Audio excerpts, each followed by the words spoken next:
In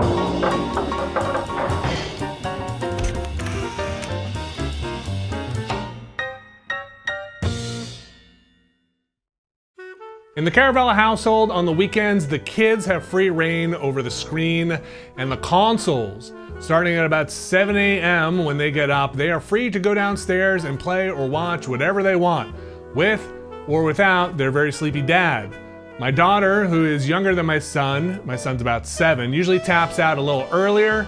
My son will stay on that thing until we peel him off for whatever reason. So I've seen a lot of games be played. I've played a lot of games with my kids this year. Here are some of them. Pokemon Shield. Before Pokemon Shield, they played Let's Go Eevee, and I've played the Pokemon card game a lot with my son. Pokemon Shield requires a lot of reading, so my son sticks with it more than my daughter. The hardest part of the game seemed to come when I had to explain to him he had to either grind levels with his Pokemon, or he had to use different ones, different than the ones he wanted to use. And it kind of felt a little bad to say, what do you think, games are fun? No, you have to work at this. You can't use the Pokemon you want to use. You have to use the ones that they want you to use. That kind of stunk. But he still liked it a lot, and he's still grinding out Pokemon and trying to make them higher level and do whatever you do in a Pokemon game to beat the gym leaders or whatever.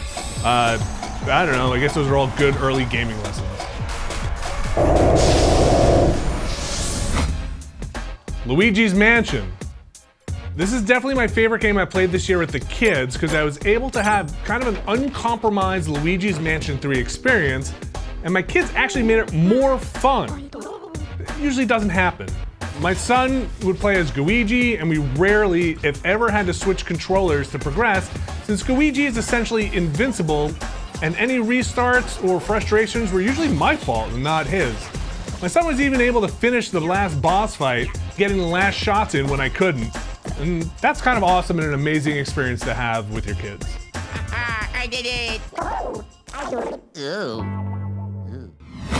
Heave Ho. My kids cracked up so much during this game. At one point, my wife and I had to check in on them to see what the hell they were doing. I thought they were gonna throw up. The controls are super easy, the characters are silly, and of course the farting all help make this a super fun family experience. Towards the back half of our time with it, things started getting more complicated. It got a little harder. My daughter kind of checked out a bit. My son and I still had a great time swinging each other around, figuring out that you can fling people across the screen with farts. It's a really fun time, and even though my daughter wasn't playing it, at some point she was just watching it cracking up on the floor.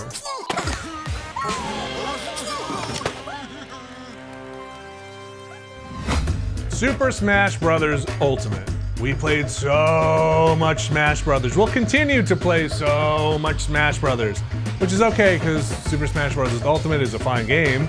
This one probably gets the most time on the system. My son loves making teams, having battles, and it's great that we can all play and work together and not have to fight against each other. There's a lot going on, but my son has picked up most of it and even enjoys at this point building his own levels. It's also interesting to see my kids learn about characters through Smash rather than their original games. So I guess good job, Nintendo, on indoctrinating my children. No contest. Box Boy and Box Girl. This was another game we spent a lot of time playing together. The controls are fairly simple and the pace is slow enough where we can take our time and just puzzle things out in the co-op.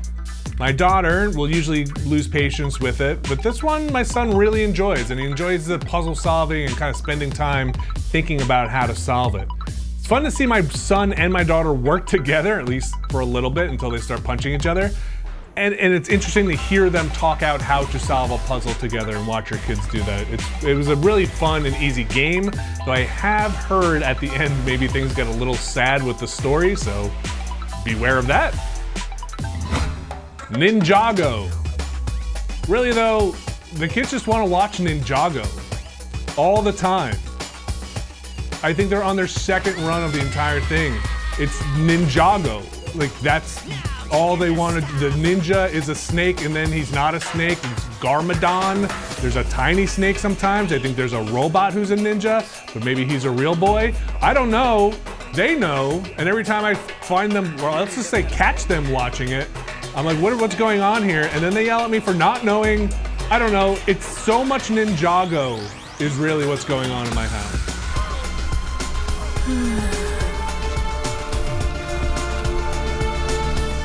So that's what's been going on in the house with the kids. Thanks for watching.